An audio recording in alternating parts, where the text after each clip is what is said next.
floating above an area, and you know something's about to go down, and soon enough, like you hear a couple of like loud explosions, and that's usually just like missiles hitting that particular office or whatnot. And the way they usually target it is, for example, here's this office, get a couple of missiles, from different sides or whatever, and that's usually short enough to kill somebody, or shoot his car or something like that. So that would terrify people in the street because, if you're in an area and you see a helicopter, floating above you, you basically want to, get away from that area.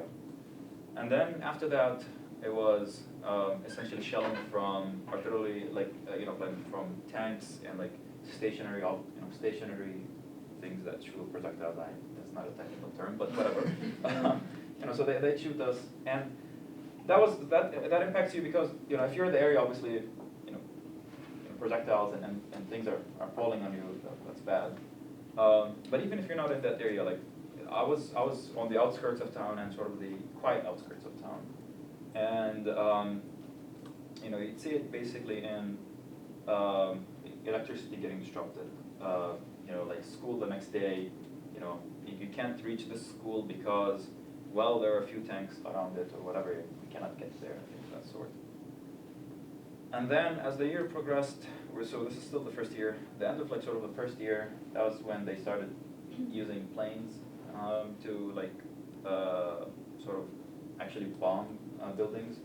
We never had that before, so that was like sort of a strange and new experience. So we've never sort of had like Israeli F-16s actually like fire at us.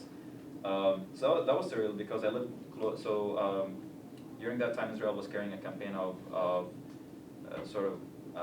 going after the institutions of government for the Palestinian Authority because they wanted to undermine Arafat and his rule. And so one thing they wanted to do is get rid of the police. So Palestinian police had just sort of gotten rolled in, like United States and some European countries trained the U.S. Palestinian police forces. But now it's sort of like they were targeting them. So all of a sudden, police, like if you're wearing a uniform or if you're riding a police car, that's now a danger for you. So they started disappearing.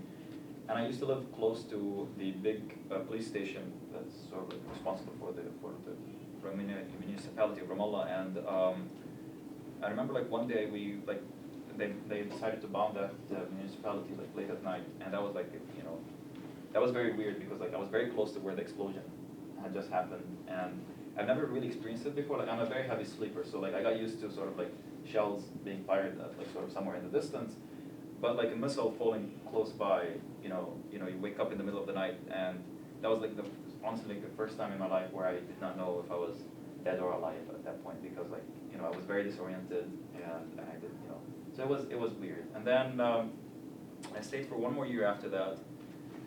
Things got worse in the sense that there were more incursions into the town, more fighting inside the towns, and because I lived on the outskirts of Ramallah, again, it's a bunch of hills, and if Israel wants, and like we're facing west, so if Israel wants to sort of like roll in tanks or whatever into our town, we'd see them like coming in like across from the hill, across from us, and so towards the end they decided to.